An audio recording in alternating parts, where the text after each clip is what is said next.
임신 초기 원래 이래요? 안녕하세요 여러분, 야무지게 정리해주는 엄마 워터맘입니다. 여러분, 사실 제가 임신하고 제일 먼저 한 게 뭔지 아세요? 검색이었어요. 진짜 하루 종일 검색. 배가 이렇게 아픈 게 정상인가? 왜 안 땡기던 커피가 땡기지? 잠깐만, 갑자기 입덧이 약해졌는데 이거 괜찮은 건가?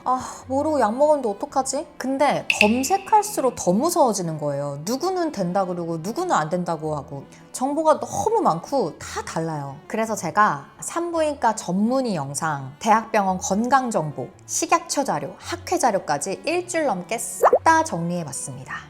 충격적이게도 요즘 초기 유산율이 10에서 20% 내외래요.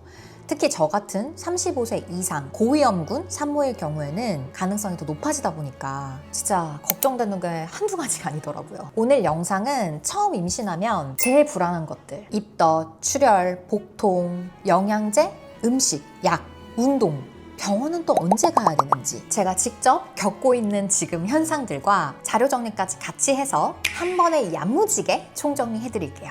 먼저 말씀드리면 저는 의사는 아닙니다. 임신 초기 임산부고요. 제 경험이랑 의학자를 공부한 걸 바탕으로 만든 영상이고, 중요한 판단은 꼭 담당 선생님과 상의해 주세요. 자, 처음 임신하면 무슨 일이 일어나는지부터 시작해 볼게요. 임신 초기 내 몸에 일어나는 일들. 첫 번째는 입덧이었어요. 여러분, 입덧이라는 게 저는 뭐 그냥 친구들이 입덧 하길래 그냥 그런가 보다 했거든요. 근데 막상 제 일이 겪어보니까 생생하게 느껴지는 거예요. 입덧이 어떤 느낌이냐면은 진짜 싸구려 안주들을 막 이것저것 먹었어. 소주, 맥주, 막걸리 막 폭탄으로 막 섞어 마셨어. 그 다음날 오는 숙취. 그 숙취가 있는 상태에서 배를 탄 거야. 배멀미하는 느낌. 딱 그 느낌이더라고요. 진짜 메스꺼우면서 이 배가 언제 멈출지 모르겠는 이 배멀미. 하루 종일 울렁거리고 속이 비어서 뭘 먹으면 또 울렁거리고 막 양치하다가 토하고 진짜 미치겠는 거예요. 근데 찾아보니까 임산부의 70에서 85%가 겪는 아주 흔한 증상이래요. 원인은 임신 초기에 확 올라가는 호르몬 때문이라고 하는데요. HCG, 에스트로겐, 프로게스테론, 이런 호르몬 변화 때문에 속이 울렁거리는 거라고 하더라고요. 보통 5에서 9주 사이에 시작을 해서 11주에서 13주까지가 제일 심하고 4주 정도가 지나면 좀 괜찮아지는 경우가 많대요. 근데 이것도 사람마다 달라서 20주가 넘어가는데도 입덧을 하시는 분들이 있다고 하더라고요. 저 같은 경우는 지금 임신 9주 차인데 조금 사그라들었거든요. 지난주까지는 진짜 아무것도 못할 정도로 너무 입덧이 심했는데, 그래서 제가 찾아본 입덧 완화 팁이 있는데, 일단은 입덧이 심한 분들은 산부인과를 가면은 전혀 문제가 되지 않는 약을 처방해 주세요. 그 약을 먹는 것도 방법일 것이고, 한 번에 많이 먹지 않고 조금씩 나눠 먹기, 그리고 공복을 너무 오래 유지하지 않기, 자극이 적은 음식 위주로 먹기, 레몬 캔디나 입덧 사탕 같은 거, 이런 거 먹는 것도 도움이 많이 되더라고요. 근데 솔직히 입덧은 사람마다 너무 다 달라서 이거 하면 무조건 낫는다 이런 거는 없는 것 같아요. 다만 중요한 건 내가 이상한 게 아니라 지극히 정상이다 이거였어요. 두 번째, 배가 빵빵하고 콕콕 쑤시는 느낌이 들더라고요. 아니, 아직 아기가 뭐 블루베리만하게 작다는데 지금 배가 나올 때가 아니잖아요? 근데 저는 이상하게 배가 자꾸 나오는 거예요. 이게 많이 먹어서 그런가? 처음에는 벌써 살찐 건가? 막 살찌면 요즘에 산부인과 선생님들한테 엄청 혼난다고 하던데 걱정이 됐어요. 근데 몸무게를 재보니까 또 막 살이 그렇게 많이 찐 건 아닌 거예요. 찾아보니 이게 호르몬 때문에 장 운동이 느려지고 가스가 차고 붓고 혈류량이 늘어나면서 생긴 변화일 수 있대요. 그래서 체중은 크게 안 늘었는데도 배가 막 답답하고 꽉 찬 느낌이 들 수 있다고 하더라고요. 세 번째, 가슴이 아팠어요. 스치기만 해도 가슴이 아프고, 특히 꼭지 부분은 진짜 예민해지고 막 딱딱해지는 느낌이 들더라고요. 그리고 제일 심한 거는 저 같은 경우 잠이 너무 쏟아지는 거예요.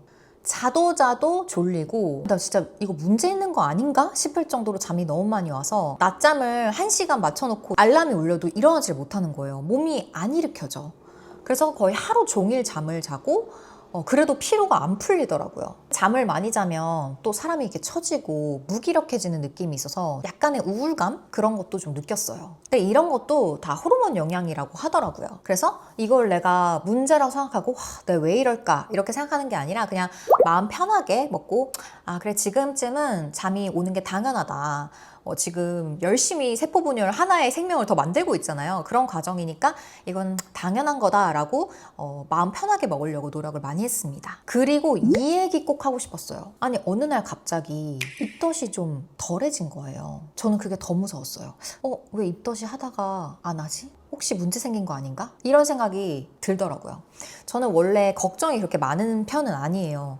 근데도 이제 뱃속에 아기가 어떻게 있는지를 내가 볼 길이 없으니까 병원을 가서 초음파를 찍어봐야만 아니까 그 병원을 가기 전까지가 항상 조금 두렵고 걱정이 되는 거예요. 제가 친구한테 물어보니까 그 아기를 배고 있는 10달 동안이 거의 매일매일이 조금 그런 불안함이 어쩔 수 없이 든대요. 그래서 제가 든 생각은 그냥 자연스러운 현상이니까 너무 쓸데없는 걱정하지 말고 마음 편하게 먹고 있어야겠다라는 생각이 들었습니다. 다만 여러분, 입덧이 감소하면서 막 출혈이 생기거나 복통이 심하게 온다면 그때는 병원을 꼭 가보셔야 돼요. 이거는 제가 뒤에서 따로 정리해 드릴게요. 두 번째, 병원은 언제 가야 하나? 자, 임신 테스트기 2줄이 뜨면은 바로 병원 가서 확인하고 싶잖아요. 저도 그랬어요. 근데 너무 빨리 가면은 초음파로 아기 집에 안 보일 수가 있거든요. 그래서 첫 진료는 5에서 6주 정도에 가는 게 좋다고 합니다. 임신 5주차, 6주차는 이걸 어떻게 따지냐? 마지막 생리의 기준으로 따지는 거예요. 전 이것도 몰랐거든요. 어쨌든 5, 6주차에 처음 산부인과를 방문하면 아기 집 확인, 자궁외 임신인지 여부를 확인하고 난소 상태 이런 거를 보게 돼요. 그리고 예정일은 임신 6에서 8주 정도 사이에 아기 머리에서 끝까지의 그 크기를 재서 정확하게 계산한다고 하더라고요. 저는 이제 임신 테스트기 2줄 뜬 걸 보고 바로 다음날 산부인과를 갔어요. 그래서 5주 차에 이제 산부인과를 갔더니 초음파로는 아마 확인이 안 된다고 해서 피를 뽑아서 제 HCG 그 호르몬 수치로 임신인 거를 확인을 했고요. 그래서 그때 임신 확인서를 받았습니다.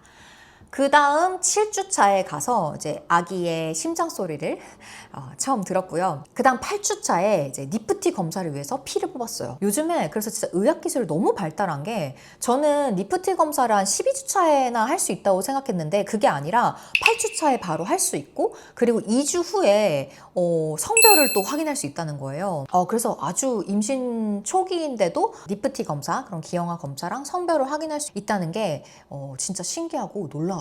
저도 곧 성별을 알 수 있게 됩니다. 자, 세 번째, 반드시 챙겨야 할 영양제. 이거 진짜 중요해요. 저는 친오빠가 약사라서 사실 임신하기 전부터 임신 준비 때부터 오빠가 챙겨줘서 좀 약을 계속 꾸준히 챙겨 먹었는데 지금 임신이 되고 나니까 이 영양제를 먹고 안 먹고가 너무 큰 차이라는 게 느껴져요. 왜냐면 제가 자연 임신을 시도를 안 한 게 아니에요. 저는 결혼 5년 차고 한 1년 반 전부터 자연 임신을 계속 시도했는데 잘 안 됐었어요.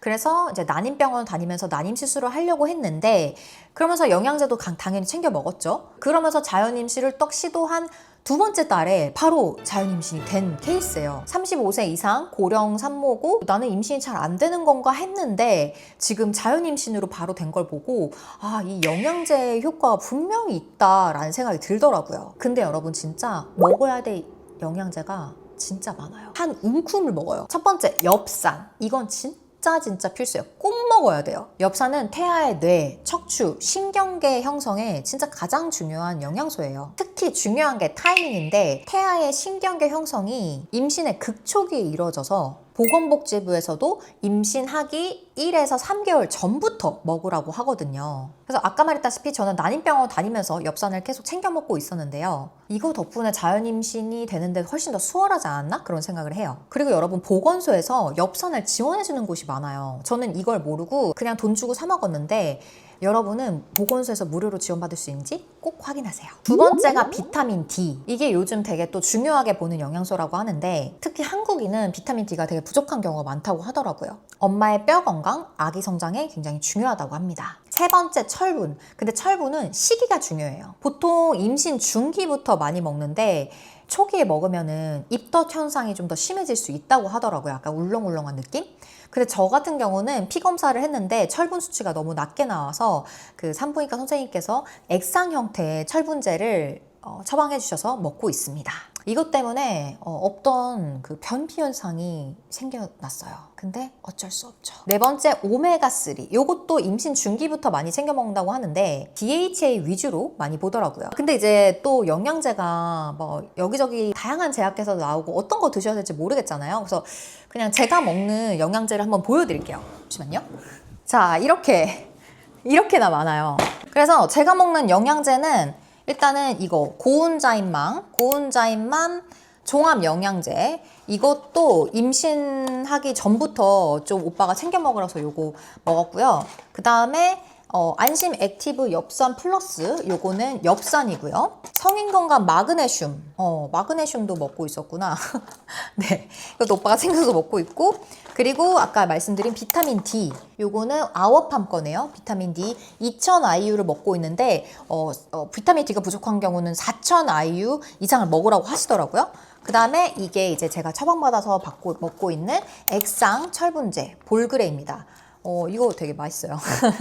저는 유산균도 먹고 있는데, 유산균은 드시모네라고, 요거는 이제 강남 아줌마들이 이제 수험생 자녀들을 위해서 이제 먹는 유산균계 에르메스라고 하는데, 저도 그래서 임신한 김에 좀 비싸지만 좀 유산균에 투자를 해서 요거 먹고 있습니다. 제가 먹는 약 정보는 당연히 뭐 광고 아니에요. 오빠도 뭐 광고 받아서 하는 거 아니고 그냥 약국을 운영하는 약사인데, 오빠가 본인 이제 아내분이 임신했을 때 처방해줬던, 추천해줬던 약, 그래서 저도 그렇게 똑같이 먹고 있는 거라서 혹시 뭐 고민되시는 분들은 제가 더보기란에 정리해 둘 테니까 그거 참고하시면 될 것 같아요. 그 다음에 네 번째, 임신하면 진짜 조심해야 하는 음식. 아니 여러분, 임신하고 진짜 웃긴 게, 저는 원래 매운 걸 별로 안 좋아하는데 매운 게 그렇게 땡기고 면 종류가 그렇게 땡기더라고요. 그러니까 하여간 뭔가 안 먹고 싶었던 음식도 막 땡겼어요. 근데 막 먹으려고 하니까 갑자기 또 무서운 거예요. 이거 혹시 안 좋은 거 아닌가? 그래서 정리해 봤는데요. 일단 날 것, 덜 익힌 음식은 조금 조심해야 됩니다. 회를 먹으면 안 된다. 요거는 약간 이제 옛말이 됐대요. 이게 다 식중독균 위험 때문인데, 우리가 식중독이 걸려도 산모는 약을 먹을 수가 없잖아요.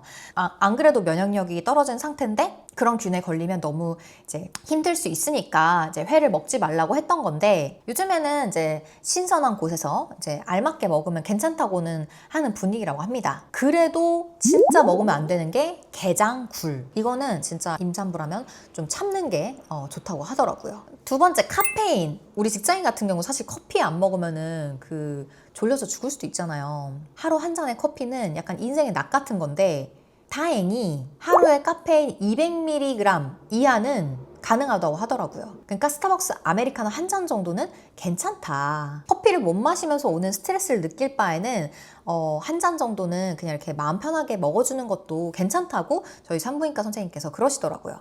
세 번째, 술. 이거는 진짜 타협의 여지 없이 NO.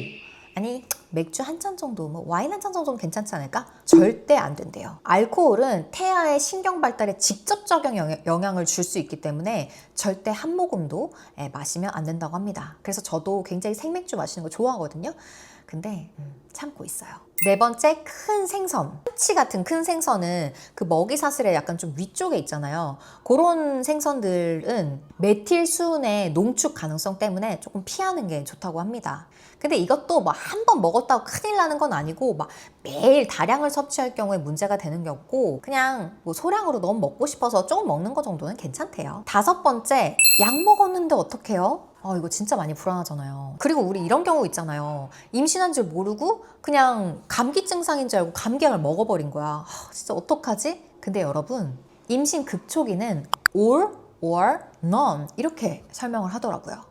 그러니까 이게 큰 영향이면 유산이 되고 아니면 정상적으로 진행된다라는 거예요. 그래서 비교적 안전하게 먹어도 되는 약으로는 타이레놀이 알려져 있는데요. 근데 핵심은 어쨌든 임산부면은 태아에 어떤 영향을 끼칠지 모르기 때문에 꼭 필요한 때만 최소 용량으로 짧게 먹는 게 중요하다고 합니다.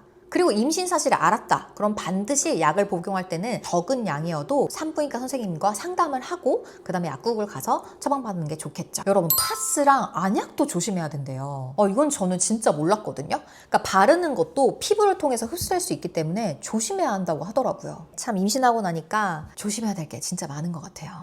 여섯 번째, 운동과 일상생활. 임신하면 갑자기 "헉, 나 누워 있어야 되는 거 아닌가? 이런 생각이 들잖아요. 실제로 이제 제 친구들 중에서도 난임병원을 다니면서 난임 시술을 받은 경우에 일부 선생님들께서 그냥 누워만 계셔라. 밥 먹고 화장실 갈 때 빼고 누워만 계셔라 라고 말하는 경우가 있다고 하더라고요. 피고임이 좀 보이거나 난소가 좀 부어 있거나 이런 경우에는 이제 그렇게 말씀하시기도 하는데, 저희 선생님 같은 경우는 오히려 너무 안 움직이면 혈전 위험이 커진다고 이렇게 그냥 원래 하던 운동은 하라고 적극적으로 권장해 주셨어요. 그래서 밥 먹고 가벼운 걷기 30분 정도 하고 또 10분 쉬고 30분 걷고 이런 거. 저는 사실 입덧이 심했을 때 밥 먹고 누우면은 바로 또 막 토가 올라와서 반드시 30분 걸었거든요. 이게 되게 또 입덧 완화에도 되게 효과가 있었던 것 같아요. 저 같은 경우는 원래 임신하기 전에 수영을 꾸준히 해왔어서 지금 좀 입덧이 조금 완화가 돼서 다음 주부터는 다시 수영도 나갈 생각입니다. 근데 운동을 하다가 뭐 출혈이 있거나 복통이 있거나 어지럼증이 있다 이러면 바로 중단해야 돼요. 그리고 막 너무 과격한 운동, 방향 전환이 갑자기 이렇게 일어나는, 예를 들면 뭐 테니스 같은 거, 그리고 체온이 막 엄청 올라가는 운동이나 사우나는 주의하는 게 좋다고 합니다. 염색이랑 파마도 해도 되냐 안 해도 되냐, 이것도 제가 진짜 많이 찾아봤는데 결론적으로 현재까지 태아 기형과 이렇게 직접적인 연관은 없다고 밝혀졌어요. 근데 그래도 마음 편히 20주 이후에 하는 게 좋다고 합니다. 마지막 파트, 이건 진짜 병원 가세요. 여러분, 이거는 꼭 기억하세요. 바로 병원을 가야 할 때의 신호인데요. 이건 저도 적어놨어요. 첫 번째, 출혈량이 많아진 거. 두 번째, 피덩이가 났다. 세 번째, 심한 복통이 느껴졌다. 그리고 네 번째, 실신할 것 같은 느낌, 심한 어지러움, 18도 이상의 열이 날 경우, 물도 못 마실 정도의 심한 입덧, 소변량이 확 줄어들거나 체중이 만약에 급감했다. 이런 경우에는 꼭 병원을 가보라고 정리해봤습니다. 자, 이렇게 오늘 임신 초기 증상이랑 주의사항들을 저도 처음 임신해서 잘 모르고 지금 초기를 겪고 있는 와중이라 제가 공부할 겸 해서 싹 한번 정리를 해봤는데요. 제가 이런 자료를 찾아보면서 엄청 위로가 됐던 말이 있어요. 바로 임산부도 사람이다. 그러니까 우리 임산부도 갑자기 임신했다고 해서 중환자가 되는 게 아니라는 거죠. 그러니까 물론 조심해야 될 건 조심해야 되지만 엄마인 우리가 뭘 잘못해서 모든 게 발생하는 건 아니라는 거예요. 그러니까 우리 너무 자기 자신을 몰아붙이지 않도록 해요. 오늘 영상이 저처럼 처음이라 많이 불안한 분들께 조금이라도 도움이 되었으면 좋겠습니다. 궁금한 거 댓글 남겨주시고 앞으로도 임신과 출산 과정에서 제가 공부해오는 것들을 솔직하게 한번 공유를 해볼게요. 워터맘 구독과 좋아요 꼭 부탁드리고요. 그럼 다음 영상에서 만나요. 안녕.